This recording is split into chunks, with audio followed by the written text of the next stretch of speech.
Тэгээд түрээслээ дэмжлэх гээд анх удаага энэ тодорхой хугацаанд түрээсж чад өөрийн болгож болдог яг энэ хэлбэрээр түрээсийн олон төрлөлтийг одоо хөгжүүлэх зорилготойгоор явж байгаа энэ ажлын бүртгэлийн ажил бол одоо амжилттай явж дууссан. Та бүхэн мэдж байгаа.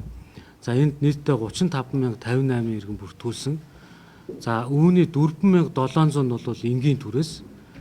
За 30,000 нь бол одоо түрээслээ дэмжлэх хэлбэр дээр бүртгэл хийлгэсэн. За өмнө нь бол яг одоо түрээслээ дэмжлэх гэдэг буюу 5 жилийн хугацаанд энэ орон сууцаад одоо төлбөрөө төлөөд авдаг энэ хэлбэр бол байгаагүй анх удаага хэрэгжиж эхэлж байгаа. За үүнтэй холбоотойгоор бол яг энэ бүртгүүлсэн тооноос харахад бол энэ төрлийн зах зээл бол өндөр байгааг бол харуулж байна. За яг энэ чиглэл рүү төлхөө үйл ажиллагаа явуулах юм бол одоо бас агаар хүрсний бохирдлыг бууруулах, гэр орооллын дахин төлөвлөлтийг бас бичмтэй явуулах боломж байгаа гэдэг нь харагдаж байна. За тэгээ одоо бол сонгон шалгаруулах комиссийн хуралдааны явцын талаар та бүхэнд мэдээлэл өгье. За сонгон шалгаруулах комисс бол өчигдрөөс эхэлж хуралдаж эхэлсэн. За өчигдөр бол хөгжлийн бэрхшээлтэй иргэдийн сонгон шалгаруулах одоо хурал болж одоо өндөрлсөн. За үүнд бол бас энэ хөгжлийн бэрхшээлтэй иргэдийн холбоотуудаас бол төлөөллүүд суусан. За өчигдрөөс бол яг хэвлэл мэдээлэл болон төрийн бус байгууллагуудад бол энэ комиссийн хуралдаан нээлттэй явагдаж байгаа. Альж төрийн бус байгууллага, альж нам хүчнийхэн бол энэ хуралдаанд орж ирж суух боломжтой. Хуралдааны үйл явцыг бол одоо дотор нь орж бол ажиглах, харах тийм боломжтой. За харин хуралдаанд орохдоо бол бичлэг хийхийг хориглож байгаа. За учир нь бол дандаа хувь хүний нууцтай холбоотой асуудал яригдж байгаа. Хувь хүнтэй холбоотой асуудал яригдж байгаа. За комисс сууж байгаа комиссийн гишүүдээс ч бас бичлэг хийхгүй байхыг бас өөрсдөө хүссэн. Учир нь тэгэхээр комисс сууж байгаа одоо комиссийн бүрдүүнүүд л одоо бас одоо маш их мессеж бичих, утсаар ярих, янз бүрийн байдлаар одоо холбогдох гэж ордог гэдэг ийм асуудлууд байгаа учраас бичлэг хийхгүй байя, түүнээс нээлттэй ордог байлаа гэдэг байдлаар явж байгаа.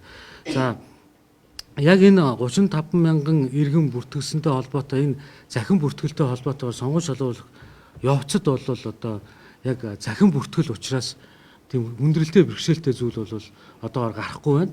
За жишээ болгоо та бүхэнд бол хэлье. За энд бол одоо өмнө нь иргэд одоо сошиалоор болон олон байдлаар одоо энэ бол өмнө одоо жинкнээсээ явдаггүй, хуурамч явдаг, дараа нь асуудал гардаг, дарга зэрэгнэр хүмүүсээ оруулдаг гэдэг ингээд олон зүйлүүд ярьдаг.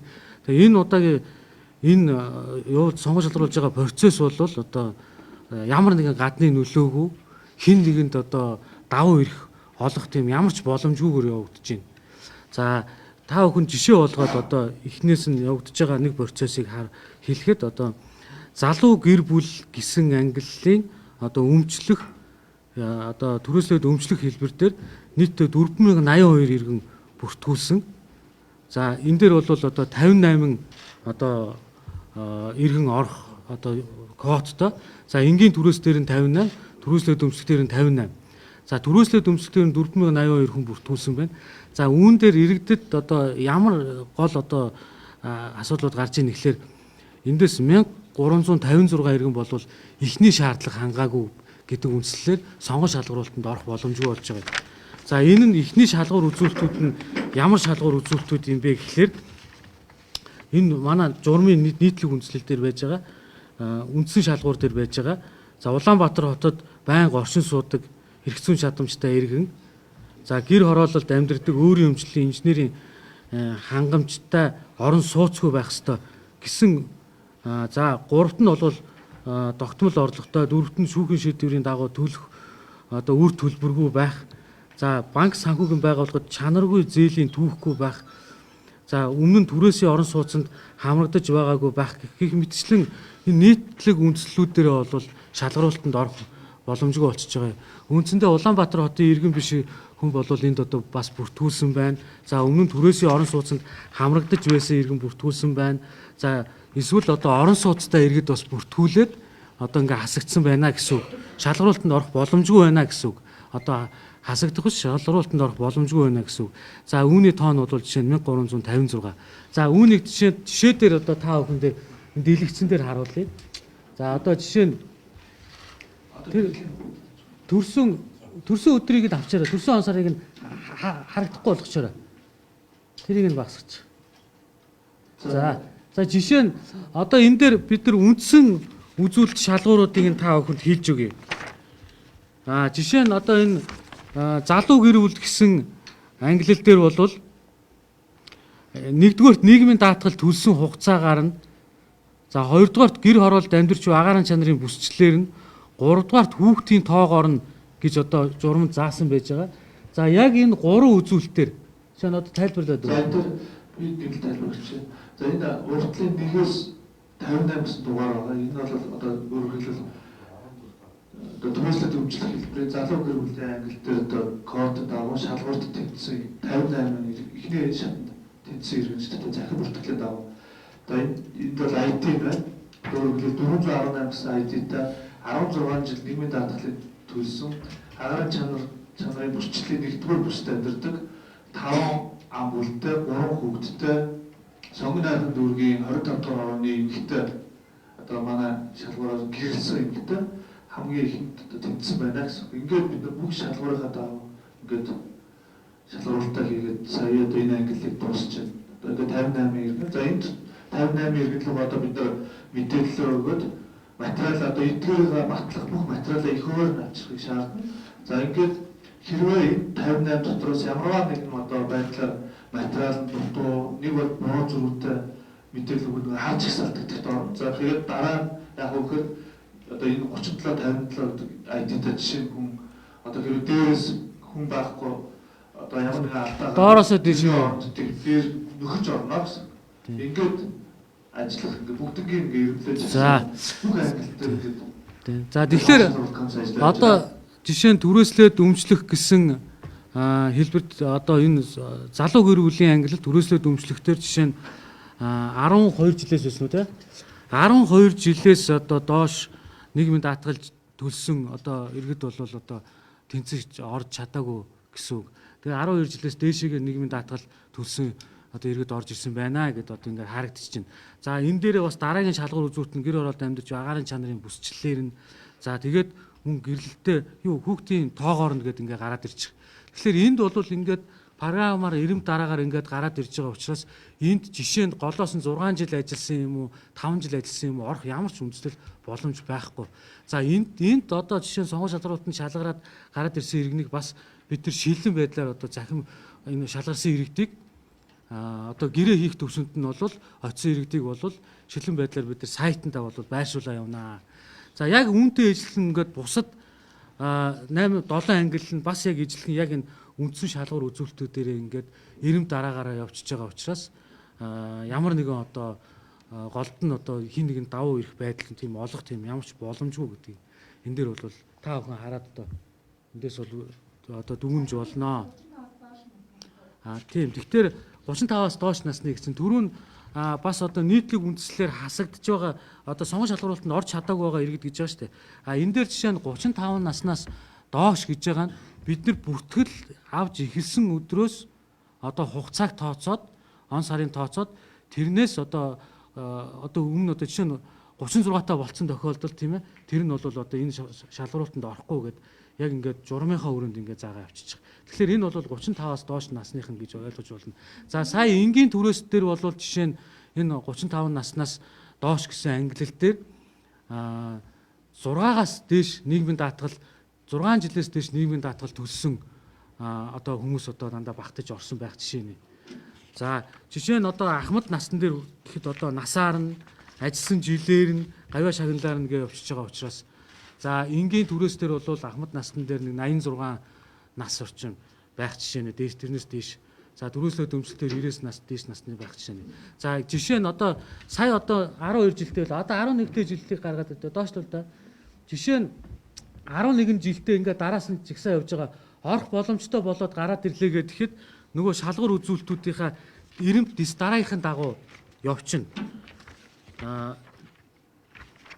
Жишээ нь одоо нийгмийн даатгал төлсөн хугацаагаар нь жилээр нь бүр сараар нь үзнэ.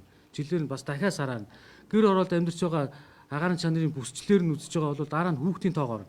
За ингээд бүгдэн дээр нь ингээд тэнцчих юм бол одоо шалгуур үзүүл тэнцчих юм бол гэрлэлтэд бүртгүүлсэн хугацаагаар нь ингээд цаашаа ингээд энэ журам дээр бүх зүйлийг тодорхой заасан байгаа учраас тэр журмынхаа дагуу явчихж байгаа. За өнөөдөр бол өшөө бас сонирхож одоо энд хурал дээр одоо ингээд одоо оролцож бас үзэж ажиглаж харъя гэж байгаа тийм хүсэлтэй иргэд болон хүмүүс бол одоо чөлөөтэй энд бол орж ирээд хараад үзэх суух боломжтой юм аа хяналтаар. За гэж асуулт нэг нэгээр явахгүй.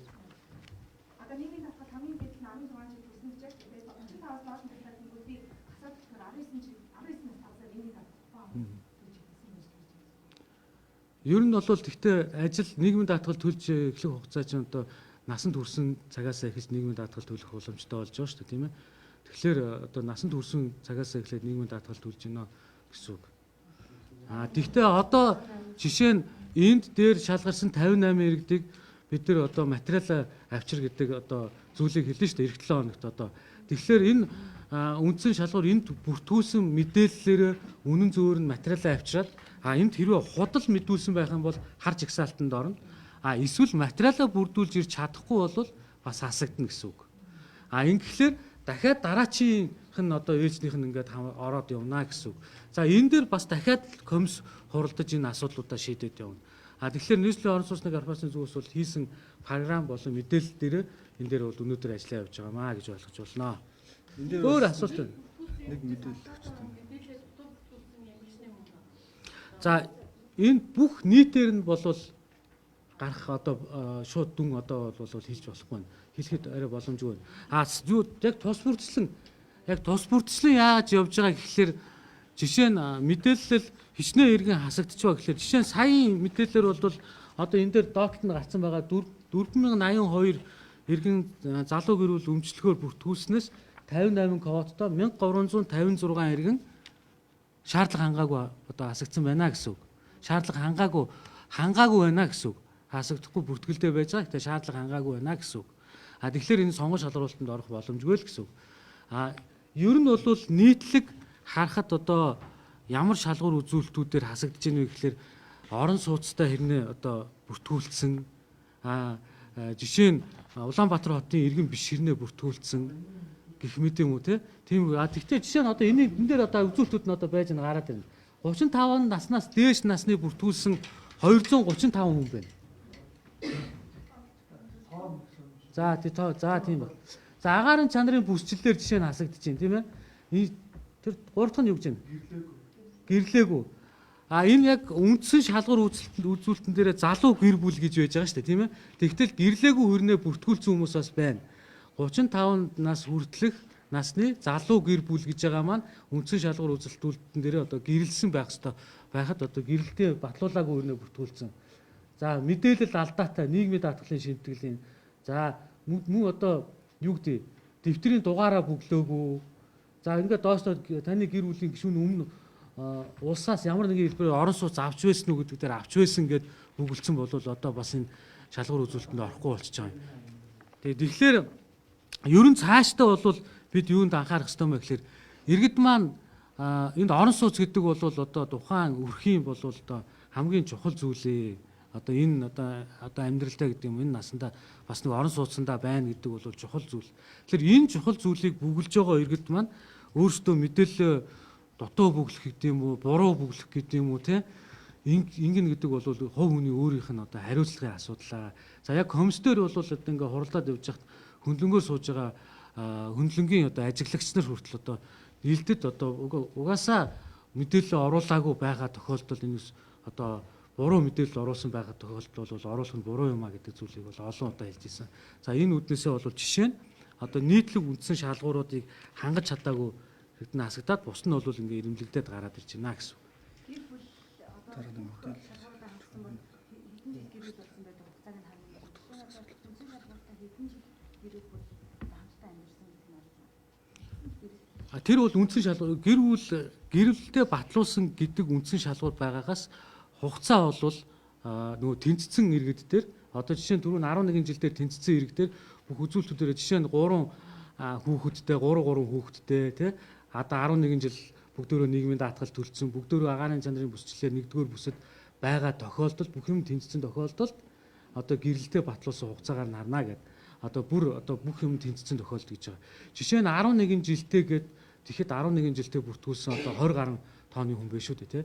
Тэгэхээр эдгээр чинь бас дотор нь бас дахиад ирэмблэхлээр ирэмбийн дарааллаар явуулна нөхөөс биш одоо өөр шалгуур одоо бидэрт үзэх тийм боломж бол хүнд шүү дээ.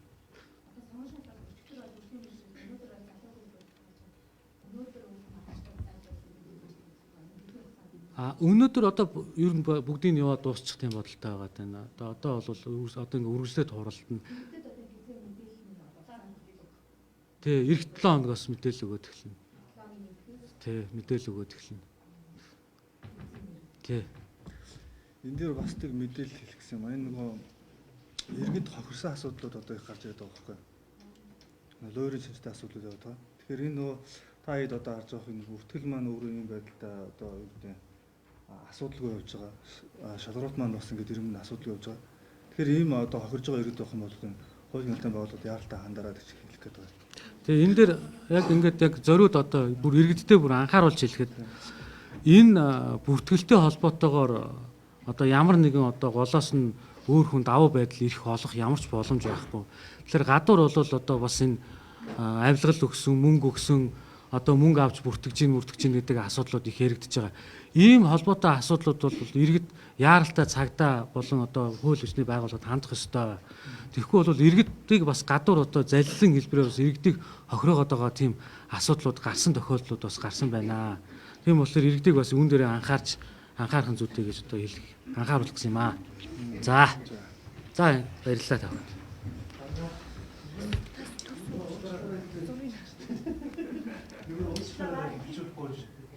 Тий. За тий ганцхан юм хэлчихье тий. Тий. Одоо нэг ганцхан юм хэлчихье. Тэгээд энэ бол одоо бас энэ үйл ажиллагаанд оролцож байгаа бас олон хүмүүс энэ ажлыг хийхэд оролцож байгаа. Тэгэд олон хүмүүс бол одоо бас хандаж ах トゥ хамаатан садан найз нөхөд бүгд л одоо таньдаг бүхэл хүмүүс л одоо холбогдож мессеж явуулд юм уу, уцаар ярьд юм уу ингэ чинь. Тэгээд одоо уучлаарай. Бид нар бол одоо энэ таньдаг хүмүүстэй хамгийн муу хүмүүс. Ах トゥ хамаатан садантай хамгийн муу хүмүүс. Гэхдээ бид нар энийг шудраг явуулах ёстой.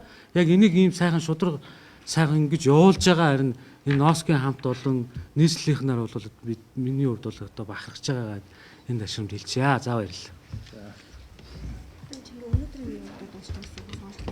Уул өнөөдөр явах. Гэхдээ